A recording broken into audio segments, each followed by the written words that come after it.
Hello aspirants. Railway exams வரிசையா வந்துகிட்டே இருக்கு. கரெக்ட்டா? ஸோ இப்போ வந்து பார்த்தீங்க அப்டின்னா, உங்களுக்கு செக்ஷன் கண்ட்ரோலர் நடக்க போது. அதுக்கப்புறம் ஏஎல்பி, டெக்னீஷியன் இந்த மாரி எல்லா எக்ஸாமுமே அடுத்தடுத்து உங்களுக்கு நடத்த போறாங்க. ஸோ இதோடைய மோஸ்ட் எக்ஸ்பெக்டட் ரயில்வேவுடைய மோஸ்ட் எக்ஸ்பெக்டட் எக்ஸாம் அப்டின்னு சொல்றப்ப எல்லாருமே எழுதக்கூடிய எக்ஸாம் என்னது? NTPC exam. ஸோ எங்களோட கருத்து கணிப்புப்படி பார்த்தீங்கன்னா, ஒரு மினிமம் 50 நாளாவது இந்த எக்ஸாமுக்கு இருக்கும் அப்டின்னு சொல்றோம். மேபி க்ளோஸா கூட நடக்கலாம். பட் எங்களோட அசம்ப்ஷன் படி மார்ச் எண்டுல இந்த எக்ஸாம் நடக்கிறதுக்கு பாசிபிலிட்டி இருக்கு. ஸோ அத கிரைட்டீரியாவா வச்சு நான் உங்களுக்கு இந்த டேட் சொல்றேன். ஒரு 50 டேஸ் பிளானர் நம்ம இந்த வீடியோல பார்க்க போறோம். இந்த 50 டேஸ் பிளானர்ல நம்ம மெயினா கான்சன்ட்ரேட் பண்ணியிருக்கிறது என்னன்னா, இந்த 50 நாள்ல எத படிக்கணும்? ஏன் அத படிக்கணும்? அப்படின்ற அந்த 2 கேள்வி தான். எத படிக்கணும் அப்படின்ற பட்சத்துல, உங்களுக்கு எப்படி சார் அது தெரியும்னா, சிம்பிள் தான். 2024ஓட நோட்டிஃபிகேஷனுக்கான எக்ஸாம் எப்ப நடத்துனாங்க? 2025ல நடத்தி முடிச்சாங்க. கரெக்ட்டா? அதுக்கு தான் இன்ன வரைக்குமே உங்களுக்கு அடுத்தடுத்து டைப்பிங் ப்ராசஸ்லாம் போயிட்டு இருக்கு. கரெக்ட் தானே? அப்ப இப்ப தான் ரீசென்ட்டா 6 மாசத்துக்கு முன்னாடி தான் எக்ஸாம் நடந்து முடிஞ்சிருக்கு. அதுல கேட்கப்பட்ட கேள்விகள தான் நம்ம இந்த வீடியோல தெளிவா அனலைஸ் பண்ணி பார்க்க போறோம். அந்த அனலைஸ் பண்ணி முடிச்சதுக்கு அப்புறம் உங்களுக்கு 50 டேல நீங்க 1 வாரத்துக்கு என்னென்ன டாபிக்லாம் முடிக்கணும் அப்படின்றதையும் சொல்றேன். ஸோ வீடியோவ மறக்காம ஸ்கிப் பண்ணாம கடைசி வரைக்கும் பாருங்க. இதுதான் ஃபர்ஸ்ட் டைம் நம்மளுடைய சேனல பார்க்குறீங்க அப்படின்னா, ஒரு லைக்க போட்டுவிட்டு சப்ஸ்கிரைப் பண்ணி வச்சுக்கோங்க. சரியா? ஸோ எஸ் என்டிபிசி 2 எக்ஸாமா நடந்து முடிக்கும். ஆக்சுவலா கிராஜுவேட், அண்டர் கிராஜுவேட் அப்படின்றப்ப இதுக்கு சிலபஸ்லாம் வேற கிடையாது. டைப் ஆஃப் கொஸ்டின் வேணா மேபி மாறலாம். சரிங்களா? ஸோ போன வருஷம் அதாவது 2024 என்டிபிசி எக்ஸாம் நடந்து முடிஞ்சதுல 48 ஷிஃப்ட் வந்து பார்த்தீங்கன்னா, உங்களுக்கு கிராஜுவேட் எக்ஸாமும் 57 ஷிஃப்ட் வந்து பார்த்தீங்கன்னா, உங்களுக்கு அண்டர் கிராஜுவேட் எக்ஸாமும் நடந்தது. சரிங்களா? ஸோ இந்த 48, 57 ஷிஃப்ட் நடந்து முடிஞ்சதுக்கு அப்புறம் ஆன்சர் கீ வெளியிடுறாங்க. அந்த ஆன்சர் கீய எடுத்து எந்தெந்த டாபிக்ல இருந்து எவ்வளவு கொஸ்டின்ஸ் வந்திருக்கு அப்படின்னு நாங்க பிரிச்சு பார்த்தோம். சரிங்களா? அந்த வகையில உங்களுக்கு பிரிக்கப்பட்ட கொஸ்டின்ஸ்ன்னு பார்த்தீங்கன்னா, ஹிஸ்டரியில உங்களுக்கு 269 கொஸ்டின் 40 ஷிஃப்ட்க்கு, ஜியோகிராஃபில ஒரு 200 கொஸ்டினுக்கு மேல, பாலிட்டில 242, எக்கனாமிக்ஸ்ல ஒரு 149. இதுதான் டாப் 4 சப்ஜெக்ட்ஸ். அதாவது சப்ஜெக்ட்ஸ் கோர் சப்ஜெக்ட்ஸ்ன்னு சொல்லுவோம் பார்த்தீங்களா? அந்த கோர் சப்ஜெக்ட்ஸோட பங்களிப்பு உங்களுக்கு ரொம்பவே அதிகமா இருந்தது. இதுல கிராஜுவேட் எக்ஸாம்ல. அதே தான் அண்டர் கிராஜுவேட் எக்ஸாம்லயுமே ஹிஸ்டரியில 300, பாலிட்டில 295, ஜியோகிராஃபில 232, எக்கனாமிக்ஸ்ல 187ன்னு மினிமமே வந்து பார்த்தீங்க அப்படின்னா உங்களுக்கு இத சேர்த்தாலே உங்களுக்கு கிட்டத்தட்ட 1000 கேள்விகள்ட்ட வர அளவுக்கு இந்த கோர் சப்ஜெக்ட்டோட இம்பார்ட்டன்ஸ் ரொம்ப ரொம்ப ரொம்ப ரொம்ப முக்கியம். சரிங்களா? அடுத்து அப்படியே கொஞ்சம் டிவால்வ் ஆவோம். உள்ள போனோம் அப்படின்னா, நெறைய பேர் என்ன நெனச்சுப்பாங்க, என்டிபிசினாலே சயன்ஸ் உடைய கொஸ்டின்ஸ் ரொம்ப அதிகமா இருக்கும்னு. கிடையாது. சயன்ஸ்ன்னு தனியா இருக்கிறது ஏஎல்பில, டெக்னீஷியன்ல, ஜேஇல, குரூப் டில இது எல்லா எக்ஸாம்லயுமே சயின்ஸுக்குன்னு ஜெனரல் சயின்ஸ்ன்னு தனி பார்ட் இருக்கு. ஆனா என்டிபிசிக்கு சயின்ஸுக்குன்னு தனி பார்ட் கிடையாது. அதனால கன்ஃபியூஸ் ஆயிக்க கூடாது. என்டிபிசியோட கிராஜுவேட், அண்டர் கிராஜுவேட் 2லயுமே உங்களுக்கு சயின்ஸோட கொஸ்டின்ஸ் கம்மியா தான் இருக்கும். நம்மளனா இத பாருங்க. Physics, chemistry, biology. பிசிக்ஸ்ல 33 கேள்வி தான். மொத்தமே ஷிஃப்ட் 48. ஆனா கொஸ்டினே 33 தான். கெமிஸ்ட்ரியில 52 கேள்வி. அதே மாதிரி பயாலஜில 54 கேள்வி. அப்ப பிசிக்ஸ், கெமிஸ்ட்ரி, பயாலஜி இது 3த்தையும் சேர்த்தே அதாவது சயின்ஸை சேர்த்தே உங்களுக்கு ஒரு ஷிஃப்ட்ல அதிகபட்சம் 2ல இருந்து 3 கேள்விகள் தான் இருக்கும். ஆனா இதுவே நீங்க வந்து கோர் சப்ஜெக்ட்னு எடுத்துக்கிட்டீங்க அப்படின்னா உங்களுக்கு இதுலயே அதிகபட்சம் ஒரு 15 கேள்விகள் கிட்ட இருக்கும். சரிங்களா? ஸோ ரொம்ப ரொம்ப ரொம்ப ரொம்ப முக்கியமான பாயிண்ட் இந்த இடத்துல நீங்க நோட் பண்ணிக்கணும். ஸோ அதனால இதை பார்த்துக்கங்க. சரியா? இது இல்லாம கம்ப்யூட்டர் அப்படின்றது ரொம்ப ரொம்ப ஒரு முக்கியமான ஏரியாவா இருந்துச்சு. அந்த கம்ப்யூட்டர் வந்து பாத்தீங்கன்னா உங்களுக்கு கிராஜுவேட்ல ரொம்ப அதிகமான கேள்விகள் கேட்டிருந்தாங்க. கம்ப்யூட்டர் சயின்ஸை பொறுத்த வரைக்கும் ஒரு ஷிஃப்ட்லேயே வந்து பார்த்தீங்கன்னா 5 கேள்விகள் பக்கம் இருந்தது. சரிங்களா? ஆனால் இதுவே அண்டர் கிராஜுவேட்டை பொறுத்த வரைக்கும் கம்ப்யூட்டர் சயின்ஸ் கொஞ்சம் கம்மியாயிருச்சு. ஸோ அதனால அண்டர் கிராஜுவேட்லையுமே கம்மின்ற பட்சத்தில் ஒரு ஷிஃப்ட்டுக்கு 3 கேள்விகள் கிட்ட. ஏன்னா 50 ஒரு ஷிஃப்ட்டுக்கு 2 கேள்வின்னு வச்சுப்போம். ஸோ ஒரு ஷிஃப்ட்டுக்கு 2 கேள்விகள் கிட்ட உங்களுக்கு கம்ப்யூட்டர் கொஸ்டின்ஸ் இருந்ததுன்னு சொல்றாங்க. சரியா? ஸோ அந்த வகையில் உங்களுக்கு வந்து பார்த்தீங்க அப்படின்னா இங்கேயுமே சயின்ஸ் பாருங்களேன். இங்கே சயின்ஸு 61, 63, 55 தான் இருக்கு. ஸோ சயின்ஸை பொறுத்த வரைக்கும் கிராஜுவேட், அண்டர் கிராஜுவேட் 2லயுமே உங்களுக்கு 2ல இருந்து 3 கேள்விகள் தான் எதிர்பார்க்க முடியும். சரியா? இது இல்லாம சரி ஓகே சார் சப்ஜெக்ட்ஸ் எல்லாம் முடிச்சிட்டோம். கோர் சப்ஜெக்ட் பத்தி பேசிட்டீங்க, சயின்ஸ் சப்ஜெக்ட் பத்தி பேசிட்டீங்க, கம்ப்யூட்டர் சயின்ஸ் பத்தி பேசிட்டீங்க. வேற என்ன சார் இருக்கு அப்படின்னா ஸ்டாட்டிக் ஜிகே அப்படின்னு ஒண்ணு இருக்கா? இந்த ஸ்டாட்டிக் ஜிகே அப்படின்றது டாபிக்லே இல்லாத சம்பந்தமே இல்லாத கேட்கக்கூடிய ஸ்டாட்டிக் ஜிகேவை நான் இங்க கொடுத்திருக்கேன். இது ஒரு 42 கேள்வி, இங்க ஒரு 38 கேள்வியும். ஆக்சுவலா ஆனா உங்களுக்கே தெரிஞ்சதுதான் இந்த art and culture, books and author, government schemes, award and honour கூட உங்களுக்கு கரண்ட் அஃபேர்ஸ்னு வச்சுக்கலாம். Government schemes, sports, music and dance, science and technology, இது எல்லாமே உங்களுக்கு ஸ்டாட்டிக் ஜிகேக்குள்ள தான் வரும். கரெக்ட்டா? ஸோ ஸ்டாட்டிக் ஜிகே நான் மொத்தமா குடுக்காம, எந்தெந்த டாபிக்ல இருந்து எவ்வளோ வந்திருக்கு அப்படின்ற கொஸ்டின் நம்பர்ஸ உங்களுக்கு நான் குடுத்துருக்கேன். ஸோ அந்த வகையில ஆர்ட் அண்ட் கல்ச்சர்ல ஒரு 26 கேள்வி, புக்ஸ் அண்ட் ஆத்தர்ல ஒரு 32 கேள்வி, கவர்மெண்ட் ஸ்கீம்ஸ்ல ஒரு 74 கேள்வி. 74ன்ற பட்சத்துல இப்ப என்னடா சொல்லலாம்? ஷிஃப்ட்டுக்கு ஒரு கொஸ்டின் அல்லது 2 கொஸ்டின் கூட கவர்மெண்ட் ஸ்கீம்ஸ்ல கண்டிப்பா கேட்கலாம். சரிங்களா? மீதி எல்லாமே ஷிஃப்ட்டுக்கு ஒரு கேள்வி இருக்கலாம் அல்லது இல்லாம இருக்கலாம். ஃபார் எக்ஸாம்பிளுக்கு ஆர்ட் அண்ட் கல்ச்சர்ல இருந்து ஒரு கேள்வி கேட்டா மியூசிக் டான்ஸ்ல கேட்க மாட்டாங்க. மியூசிக் டான்ஸ்ல இருந்து ஒரு கேள்வி கேட்டா ஆர்ட் அண்ட் கல்ச்சர்ல கேட்க மாட்டாங்க. அந்த மாதிரி இந்த டாப் 5 டாபிக்ஸ் தான் உங்களுக்கு ஸ்டாட்டிக் ஜிகேல இங்கேயும் எங்கேயும் டாமினேட் பண்ணிட்டே இருந்துச்சு. சரிங்களா? ஸோ அதனால ஸ்டாட்டிக் ஜிகேவை பொறுத்த வரைக்கும் உங்களுக்கு இந்த art and culture, books and author, government schemes, அதுக்கப்புறம் மியூசிக் அண்ட் டான்ஸ் இதை நல்லா படிச்சுக்க பார்க்கணும். ஃபேமஸ் பர்சனாலிட்டிஸ் இவங்களையும் நல்லா படிச்சுக்க பார்க்கணும். ஓகேவா? நிறைய ப்ரீவியஸ் இயர் கொஸ்டின்ஸ் பாருங்க. என்டிபிசியோடைய ஆன்சர் கீழே நம்மளுடைய ரே ஸ்டூடெண்ட்டாக இருந்தீங்கன்னா உங்களுடைய மென்டார்ஸே உங்களுக்கு கொடுத்துருப்பாங்க. அந்தந்த மென்டார்ஸை போய் கேளுங்க. இல்லை நான் வந்து ரே ஸ்டூடெண்ட் இல்லை சார், நான் யூடியூப்ல தான் அவங்க வீடியோ பார்க்குறேன் அப்படின்னா தாராளமாக என்டிபிசியோட ப்ரீவியஸ் இயர் நிறைய டெலகிராமில் அவைலபிளாக இருக்குது. மார்க்கெட்டில் புக்ஸாக அவைலபிளாக இருக்குது.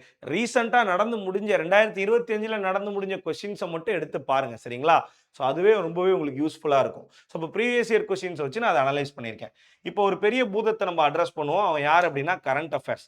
நீங்கள் வந்து இவன் அளவுக்கு யார் அளவுக்கு எஸ்எஸ்சி அளவுக்கு ரயில்வேஸில் கரண்ட் அஃபேர்ஸ் பற்றி பயப்பட வேண்டாம். கரண்ட் அஃபேர்ஸை பொறுத்த வரைக்கும் ஒரு ஷிஃப்ட்டுக்கு 5 கேள்விகள் இருக்கும். சரிங்களா? ஸோ கரண்ட் அஃபேர்ஸை பொறுத்த வரைக்கும் ஒரு ஷிஃப்ட்டுக்கு 5 கேள்விகள் இருக்கும். நான் இந்த இடத்துல சிம்பிளாக உங்களுக்கு பிரித்து சொல்கிறேன். மொத்தம் கேட்கக்கூடிய 40 கேள்விகள் எப்படி கேட்கப்படும் அப்படின்றத பார்க்கலாம். ஹிஸ்ட்ரி, ஜியோகிராஃபி, பாலிட்டி, எக்கனாமிக்ஸ் இதிலிருந்து உங்களுக்கு கண்டிப்பாக ஒரு 15 கேள்வி வரும். சரிங்களா? கம்ப்யூட்டர் சயின்ஸ் போன தடவை அதிகமாக கேட்டாங்க. அதே ஆவரேஜில் இந்த தடவை கேட்டால் கம்ப்யூட்டர் சயின்ஸ்லேருந்து ஒரு 5 கேள்வி வரும். அப்போ இந்த 5 subject history, geography, polity, economics, கம்ப்யூட்டர்ஸை படித்தாலே உங்களுக்கு இந்த இடத்துல 20 கேள்வி அப்படின்றது சாலிடா எழுத முடியும். இது இல்லாம மீதி உங்களுக்கு 20 கேள்விகள் அப்படின்னு பிரிச்சோம் அப்படின்னு பாத்தீங்கன்னா உங்களுக்கு ஆக்சுவலா கம்மியா சொல்றேன்னு நினைக்கிறேன். இதுல ஒரு 5, இதுல ஒரு 5, இதுல ஒரு 5, இதுல ஒரு கண்டிப்பா இதுல கூட ஒரு 5. அப்போ கரெக்டா சொல்லணுன்ற பட்சத்துல ஹிஸ்டரி, ஜியோகிராஃபி, பாலிட்டி, எக்கனாமிக்ஸ் சேர்த்தாலே உங்களுக்கு ஒரு 20 கொஸ்டின் கிட்ட வந்துடும். 5 கொஸ்டின் வந்து கம்ப்யூட்டர் சயின்ஸ் அப்படிங்கிற பட்சத்துல இதுலயே நீங்க 25 கேள்விகள் எழுதிடலாம். சரியா? +5 for static GK, +5 for science, +5 for current affairs. இதாண்டா உங்களோட ஸ்பிளிட் அப். சொல்றது புரியுதா என்ன சொல்றேன்ட்டு? அதாவது நல்லா கவனிங்க. மறுபடியும் நான் உங்களுக்கு இந்த இடத்துல தெளிவா சொல்றேன். இது ஒரு ஆவரேஜ் தான். சரியா? ஹிஸ்டரியில 5, ஜியோகிராஃபில 5, பாலிட்டியில 5, எக்கனாமிக்ஸ்ல 5. சரிங்களா? இது வந்து ஆவரேஜ். ரொம்ப கம்மியா கேட்கணும்னு நினைச்சா கூட இதுல 18ல இருந்து 20 கேள்வியாவது கேட்கறதுக்கு பாசிபிலிட்டி இருக்கு. கரெக்டா? அதுக்கப்புறம் கம்ப்யூட்டர் சயின்ஸ்ல ஒரு 5 கேள்வி, ஸ்டாட்டிக் ஜிகேன்னு எடுத்துக்கும் பட்சத்துல அதுல ஒரு 5 கேள்வி, சயின்ஸ்னு எடுத்துக்கும் பட்சத்துல சயின்ஸ்னா பிசிக்ஸ், கெமிஸ்ட்ரி, பயாலஜி இது மூணுத்தையும் சேர்த்து ஒரு 5 கேள்வி, அதுக்கப்புறம் கரண்ட் அஃபேர்ஸ்ல ஒரு 5 கேள்வி. இதுதான் உங்களுடைய ஸ்பிளிட் அப். கரெக்டா? 1 2 3 4 5 6 7 8. கரெக்டா? ஸோ இதுதான் 40 கேள்வியோட ஸ்பிளிட் அப்பாக இருக்க போது. அப்போ இதில் உங்களால் எதெல்லாம் நிறையா ஈஸியாக படித்து முடிக்க முடியுமோ அதெல்லாம் நல்லா கான்சென்ட்ரேட் பண்ணி படிச்சிங்க அப்படின்னா ஜிஎஸ் வந்து உங்களுக்கு ரொம்பவே ஒரு ஈஸியான சப்ஜெக்டாக மாறிடும். ஜிஎஸ்ல மட்டும் நீங்கள் என்ன தெளிவாக படிக்கணும், ஹிஸ்ட்ரியில் என்ன படிக்கணும், ஜியோகிராஃபியில் என்ன படிக்கணும், பாலிட்டியில் என்ன படிக்கணும் அப்படின்றத அடுத்த வீடியோவில் நான் போடுறேன். பட் இப்போதைக்கு இதுதான் உங்களுடைய கொஸ்டின் ஸ்பிளிட் அப்பு. நம்ம அப்படியே அடுத்த சப்ஜெக்ட்டுக்கு போகலாம். ஸோ ரீசனிங்கை பொறுத்துக்கிட்ட வரைக்கும் உங்களுக்கு வந்து பார்த்தீங்கன்னா நடந்த 47 ஷிஃப்ட்டில் அனாலஜி பார்த்தீங்க அப்படின்னா ஒரு 205 கேள்வி இருந்தது. மேத்தமெட்டிக்கல் ஆபரேஷன் ஒரு 136 கேள்வி இருந்தது. கோடிங் டிகோடிங் ஒரு 258 கேள்வி இருந்தது. ஸோ 100க்கு மேல இருக்கிற டாபிக், அதாவது 200க்கு மேல 2 டாபிக் வச்சுப்போம்.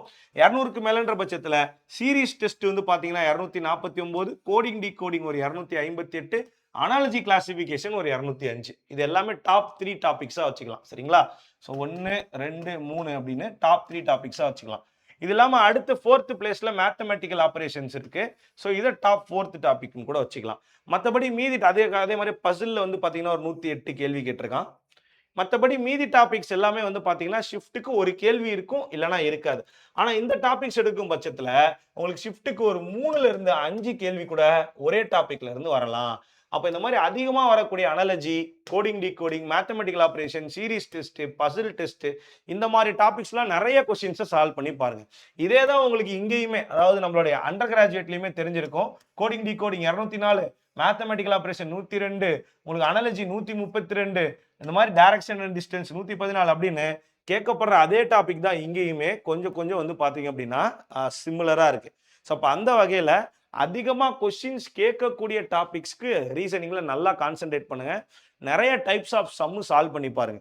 மீதி டாபிக்ஸ் எல்லாமே உங்களுக்கு ப்ரீவியஸ் இயர்ஸை நீங்கள் சால்வ் பண்ணியிருந்தாலே போதும், உங்களுக்கு கான்செப்ட் கொஞ்சம் ஈஸியாக தான் இருக்கும். சரிங்களா? ஸோ ரீசனிங் ரொம்ப பெரிய யாருக்கும் கஷ்டமான இருக்கக்கூடிய ஒரு டாபிக் கிடையாது. பட் இருந்தாலுமே எந்த டாப்பிக்கையும் இக்னோர் பண்ணிடக்கூடாது. பேசிக்காக இருக்கக்கூடிய அந்த டாப் 5 டாபிக்ஸை நல்லா பார்த்துக்கிட்டு மீதி டாபிக்ஸையும் ஒரு தடவை நல்லா ரிவைஸ் பண்ணிக்கணும். ஓகேவா? ஸோ ரீசனிங்குமே நம்மளோட சைட்லேருந்து உங்களுக்கு ஒரு ஃபுல் வீடியோ போட சொல்கிறேன். ரீசனிங்கில் என்னென்ன டாபிக் படிக்கணும், எந்த இடத்துலேருந்து படிக்கணும், என்ன மாதிரி டைப்ஸ்லேருந்து கொஸ்டின் வருது அப்படின்றத நான் உங்களுக்கு தெளிவாக எக்ஸ்பிளைன் பண்ணி போட சொல்கிறேன். சரியா? இப்போ அடுத்து அப்படியே மேக்ஸ், லாஸ்ட்டாக மேக்ஸுக்கு போகும் பட்சத்தில் மேக்ஸை வந்து பார்த்தீங்கன்னா உங்களுக்கு நம்பர் சிஸ்டத்தில் ஒரு 193 கேள்வி, ரேஷியோ ப்ரொபோர்ஷனில் 138, ப்ராஃபிட் லாஸில் 124, உங்களுக்கு அடுத்து அப்படியே பார்த்தீங்கன்னா மென்சுரேஷனில் ஒரு 112, அல்ஜீப்ரால ஒரு 133. எந்த கேள்வியுமே 200க்கு மேல போகல. தெரியுதா என்ன சொல்றேன்ட்டு? இங்க ஷிஃப்ட் அதிகம், அண்டர் கிராஜுவேட்ல ஷிஃப்ட் அதிகம், அதனால நம்பர் சிஸ்டம்ல 282 இருக்கு, சிம்பிள் இன்ட்ரெஸ்ட் காம்பவுண்ட் இன்ட்ரெஸ்ட்ல 114 இருக்கு, பார்ட்னர்ஷிப்ல ஒரு 101 கேள்விகள் இருக்கு. அதுக்கப்புறம் வேற இதுல பார்க்கலாம். ஓகே, வேற இதுலயும் பெருசா அந்த அளவுக்கு இல்லை. ஸோ இந்த மாதிரி ஷிஃப்ட் அதிகம்ன்றதுனால தான் அங்கே கொஸ்டின் புஷ் ஆயிருக்கே தவிர அப்பயுமே 200+ டாபிக் அப்படின்றது இல்லை. இதுல இருந்து ஒன்னே ஒன்று நல்லா தெரியுது, எல்லா டாபிக்ல இருந்துமே உங்களுக்கு மேக்ஸ்ல கேள்விகள் வருது. அதான் ரொம்ப ரொம்ப ரொம்ப ரொம்ப முக்கியம். ஸோ அந்த வகையில எந்த டாபிக்கையுமே இக்னோர் பண்ணாம எல்லா டாபிக்கும் ஈக்குவல் இம்பார்ட்டன்ஸ் கொடுக்கணும். ஒரே ஒரு விஷயம் பாயிண்ட் என்னன்னு பார்த்தீங்கன்னா, எஸ்எஸ்சி படிச்சுட்டு ரயில்வே படிக்கிறவங்களுக்கு அட்வான்ஸ் மேக்ஸ் பொறுத்தும் பட்சத்தில் உங்களுக்கு அட்வான்ஸ் மேக்ஸ் எஸ்எஸ்சியை விட கொஞ்சம் கம்மியாக தான் வரும். சரிங்களா? ஆவரேஜ்லேருந்து இங்கே ஒரு 100 கேள்வி கேட்டிருக்கான். மென்சுரேஷன் மட்டும் கொஞ்சம் அதிகமாக வரும். ரயில்வேவை பொறுத்த வரைக்கும் அட்வான்ஸ் மேக்ஸில் மோஸ்ட் இம்பார்ட்டன்ட் டாப்பிக்காக நம்ம எதை பார்க்கலாம்னா மென்சுரேஷன் மட்டும் பார்க்கலாம். மென்சுரேஷன்ல அதிகமான கேள்விகள் வரும். மற்றபடி ஜாமெண்ட்ரி, ட்ரிக்னாமெண்ட்ரி இதெல்லாம் பார்த்தீங்கன்னா ஷிஃப்ட்டுக்கு ஒரு கேள்வியிலேருந்து 2 கேள்வி இருக்கும் அதிகபட்சம். சரிங்களா? ஸோ அப்போ அந்த வகையில் உங்களுக்கு சிம்பிளா சொல்லி முடிக்கணும் அப்படின்னு பார்த்தீங்கன்னா, உங்களுக்கு number system, ratio proportion, profit loss, mensuration இதான் உங்களுடைய டாப் 4 டாபிக்ஸ். சரிங்களா? இந்த டாபிக்ஸ்ல இருந்து தான் பார்த்தீங்க அப்படின்னா உங்களுக்கு ஷிஃப்ட்டுக்கு ஒரு 3லேருந்து 4 கேள்வி வரும். மற்றபடி மீதி எல்லா டாபிக்ஸுமே ஷிஃப்ட்டுக்கு 1லேருந்து 2 கேள்வி தான் வரும். சரியா? ஸோ அப்போ நம்ம இந்த இடத்துல என்ன பண்ணியிருக்கோம், ப்ரீவியஸ் இயர்ல நடந்து முடிஞ்ச கேள்விகள் எடுத்து அனலைஸ் பண்ணியிருக்கோம். அதில் வந்து பார்த்தீங்க அப்படின்னா உங்களுக்கு ஜிகேல இம்பார்ட்டண்ட்டான சப்ஜெக்ட்ஸ் என்ன, எப்படி கொஸ்டின் ஸ்பிளிட் அப் வருதுன்னு சொல்லியிருக்கேன். அதே மாதிரி ரீசனிங்கில் உங்களுக்கு இம்பார்ட்டன்ட் டாபிக்ஸ் என்ன, அதில் எப்படி கொஸ்டின் ஸ்பிளிட் அப் வருதுன்னு சொல்லியிருக்கேன். அதுக்கப்புறம் மேக்ஸில் டாப் 4 டாபிக்ஸ் என்ன, அதில் எப்படி கொஸ்டின் ஸ்பிளிட் அப் வருதுன்னு சொல்லியிருக்கேன். சரியா? இதை வச்சு அடுத்த 50 வாரத்தை ஒரு 7 வாரமாக பிரித்து, சரிங்களா, 7 வாரமாக பிரித்து நான் பிளான் பண்ணியிருக்கேன். 6 வாரத்திலே நம்ம கம்ப்ளீட் பண்ணிடுறோம். 7வது வாரம் ஃபுல்லாகவே உங்களுக்கு ரிவிஷன் தான். ஏன்னா சப்போஸ் எக்ஸாம் முன்னாடி வந்துட்டா கூட நம்மளால எழுத முடியணும்ல. ஆனால் என்னன்னா இந்த ரிவிஷன் உங்களுக்கு எல்லா வீக்கெண்ட்லையுமே நான் கொடுத்துட்டேன். சரிங்களா? எல்லா வீக்கெண்டுமே ரிவிஷனுக்காக மட்டும்தான் பயன்படுத்தணும். மண்டேலேருந்து நீங்கள் ஆரம்பிக்கிறீங்கன்னா மண்டே வந்து மேக்ஸில் number system, LCM, HCF, percentage முடிக்கிறீங்க. ரீசனிங்கில் analogy, classification, series, coding, decoding முடிக்கிறீங்க. இதுல history, art and culture, music, டான்ஸை முடிக்கிறீங்க. சரிங்களா? முடிச்சுட்டு வீக்கெண்ட்ல என்ன பண்ணணும்னா ஃபர்ஸ்ட் படிச்சதை ரிவிஷன் பண்ணணும். ரிவிஷன் பண்ணது மட்டும் இல்லாம ப்ரீவியஸ் இயர் கொஸ்டின்ஸை நீங்க படிச்ச டாபிக்ஸ்ல இருந்து டாபிக் வைஸ் டெஸ்ட் போடணும். சரிங்களா? டாபிக் வைஸ் டெஸ்ட் போட ஆரம்பிக்கணும். இது ரொம்ப ரொம்ப ரொம்ப ரொம்ப இம்பார்ட்டன்டான பாயிண்ட். அதுக்கு அடுத்து அப்படியே ratio proportion, profit loss, discount, simple interest, compound interest படிக்கிறீங்க. Distance and direction, blood relation, order ranking and formation of letters படிக்கிறீங்க. அடுத்த வாரம் ஜியோகிராஃபி, ஸ்டாட்டிக் ஜிகே, ஃபேமஸான பர்சனாலிட்டிஸ் கொஸ்டின்ஸ் எல்லாத்தையும், ஐ மீன் கண்டென்ட் எல்லாத்தையும் படிக்கிறீங்க. அண்ட் இதை ஒரு ரிவிஷன் டெஸ்ட் போடுறீங்க. சரியா? அதுக்கு அடுத்த வாரம் distance, time and speed, train, boat, stream, time and work, pipe and cistern படிக்கிறீங்க. Mathematical operation, number series, missing numbers, Venn டயக்ராம்லாம் படிக்கிறீங்க. பாலிட்டியை இந்த வாரம் படிச்சுட்டு கொஞ்சம் கரண்ட் அஃபேர்ஸோட government schemes, awards and honours மட்டும் கொஞ்சம் நல்லா படிச்சுக்கோங்க சரிங்களா. இங்கிருந்தே கொஞ்சம் கரண்ட் அஃபேர்ஸ் படிக்கணும். கரண்ட் அஃபேர்ஸ் எப்படி சார் படிக்கணும் அப்படின்னீங்கன்னா 12 மாசத்தோடது படிச்சுக்கோங்க. அதாவது போன ஏப்ரல்ல இருந்து நடத்துறது. இல்ல என்னால முடியும்னு நினைச்சீங்கன்னா போன ஜனவரில இருந்து நடந்த எல்லாத்தையும் படிச்சுக்க பாருங்க. ஜனவரி 2025ல இருந்து உங்களுக்கு வந்து ஒரு மார்ச் கூட வேணாம். பிப்ரவரி 2026 வரைக்கும் நடக்கிறது நல்லா படிச்சுக்கோங்க. சரியா? இதுவே உங்களுக்கு போதுமானதா இருக்கும். அப்ப கிட்டத்தட்ட 14 மாசம் படிக்க போறீங்க. ஸோ இது முடிச்சதுக்கு அப்புறம் மிக்ஸ்டான பிராக்டிஸ் அதாவது இதுல இருக்கக்கூடிய இதுலயே இப்ப நம்ம ஒரு பாதி ஏரியா கவர் பண்ணிட்டோம். அதனால நிறைய மிக்ஸட் பிராக்டிஸ் இந்த கொஸ்டின் இந்த சப்ஜெக்ட்ஸ்ல இருக்கக்கூடிய டாபிக் வைஸ மிக்ஸ் பண்ணி பிராக்டிஸ் பண்ணி போட்டு பாருங்க. அதுக்கப்புறம் பார்ட்னர்ஷிப், ஆவரேஜ், மென்சுரேஷன் படிக்கிறீங்க. Seating arrangement, puzzle test, number puzzle, economics, books and author, ஸ்போர்ட்ஸ்ல கை வைக்கிறீங்க. இப்போலேருந்தே நீங்கள் ஃபுல் மார்க் போட ஆரம்பிச்சிடலாம் சரியா. ஃபுல் மார்க் போட்டு அனாலிசிஸ் பார்க்க ஆரம்பிக்கலாம் ரைட். 4th வீக்ல இருந்து அதுக்கப்புறம் அட்வான்ஸ் மேக்ஸ்ல கை வைக்கிறீங்க. அட்வான்ஸ் மேக்ஸ்க்கு ஒரு 2 வாரம் ஒதுக்கி இருக்கோம். அதே மாதிரி ஸ்டேட்மெண்ட் கன்க்ளூஷன், லாஜிக்கல் செட்டு, இங்க ரீசனிங்க்கு 5 வாரமே போதுமானது. அதுக்கப்புறம் ரீசனிங் ஃபுல்லா ரிவிஷன் தான் போகுது. இது மட்டும் நம்ம ஜிகேக்கு மட்டும் டைம் எடுக்கும். சயின்ஸுக்கு ஒரு வாரம் ஒதுக்குங்க. சயின்ஸ் முடிச்சதுக்கு அப்புறம் கடைசியா computer science, science and technology, current அஃபேர்ஸ்லாம் பாருங்க. ஸோ இந்த மாதிரி போயிட்டு இருக்கும் சமயத்திலேயே 4வது வாரத்துலேருந்தே ஃபுல் மார்க் டெஸ்ட் போட ஆரம்பிச்சிருங்க சரிங்களா. 4வது வாரம் சனிக்கிழமை காலையில் ஒன்று, அதை காலையில் ரிவ்யூ பார்க்கணும். அதே மாதிரி சாயங்காலம் ஒன்று, சாயங்காலம் ரிவ்யூ பார்க்கணும் அப்படின்ட்டு ஒரு 4 டெஸ்ட் போட ஆரம்பிச்சிருங்க சரியா. இந்த அப்ரோச்சில் போனீங்க அப்படின்னா உங்களால் வரக்கூடிய எக்ஸாம் டேட்டுக்குள்ளே என்ன பண்ண முடியும், இருக்கிற எல்லா டாபிக்ஸையும் கவர் பண்ணிட முடியும். இதை வேணும்னா ஒரு ஸ்க்ரீன்ஷாட் கூட எடுத்து வச்சுக்கோங்க. இந்த ஆர்டரில் கவர் பண்ணீங்க அப்படின்னா டாபிக்ஸும் எல்லாம் கவர் ஆன மாதிரி ஆச்சு, ப்ரீவியஸ் இயர்லாம் கவர் ஆன மாதிரி ஆச்சு, கொஸ்டின்ஸையும் நீங்கள் சால்வ் பண்ண மாதிரி ஆச்சு சரியா. ஸோ ரொம்பவே ஒரு இம்பார்ட்டண்ட்டான பாயிண்ட் இது, ஞாபகம் வச்சுக்கணும். இப்போ அந்த வகையில் மறுபடியும் ஒரு தடவை டாபிக்ஸ் வேணால் நான் காட்டுறேன். ஜிகேவை பொறுத்த வரைக்கும் history, geography, polity, economics, computer சயின்ஸுக்கு நல்லா தரவாக டைம் கொடுங்க. அதுக்கப்புறம் மீதி சப்ஜெக்ட்ஸை கொஞ்சம் மேலோட்டமாக பார்த்துக்கிட்டா போதும். இதுவே ரீசனிங்கை பொறுத்த வரைக்கும் analogy, coding, decoding, mathematical operation, series test, puzzle டெஸ்ட்டுக்கு நல்ல டைம் கொடுங்க. அடுத்து உங்களுக்கு மேக்ஸ் எடுத்துக்கும் பட்சத்தில் number system, ratio proportion, profit loss, மென்சுரேஷனுக்கு நல்ல டைமை கொடுங்க சரியா. ஸோ எஸ், இதை வச்சு உங்களுக்கு ஒரு 50 days பிளானர் மாதிரி நான் கொடுத்துருக்கேன். ரொம்ப டீட்டெயில்டு பிளானர்லாம் கிடையாது. ஒவ்வொருத்தருக்கும் ஒரு அப்ரோச் இருக்கும். எந்த டாப்பிக்கை நீங்கள் இம்பார்ட்டண்ட்டாக கான்சென்ட்ரேட் பண்ணணும் அப்படின்றத அந்த வீடியோவில் நான் கூட சேர்ந்து சொல்லியிருக்கேன். அடுத்தடுத்த வீடியோஸில் இன்னும் ரொம்ப சப்ஜெக்ட் வைஸ் ஸ்பெசிஃபிக்காக ஹிஸ்ட்ரியில் இந்த இடத்த நல்லா படிச்சுக்கோங்க அப்படின்ற அளவுக்கு நாங்கள் ஒரு டீட்டெயில்டு வீடியோ போடுறோம். ஸோ ஆல் த பெஸ்ட், நல்லா பண்ணுங்கள். வேகன்சி கம்மியாக தான் இருக்குது. நல்ல மார்க் வாங்கினீங்கன்னா தான் உங்களால் இந்த கிராக் பண்ண முடியும். வண்டரே சார்பாக ஒரு ஆல் த பெஸ்ட்டை சொல்லிக்கிட்டு இந்த வீடியோ இதோட முடிச்சுக்கிறேன். தேங்க்யூ.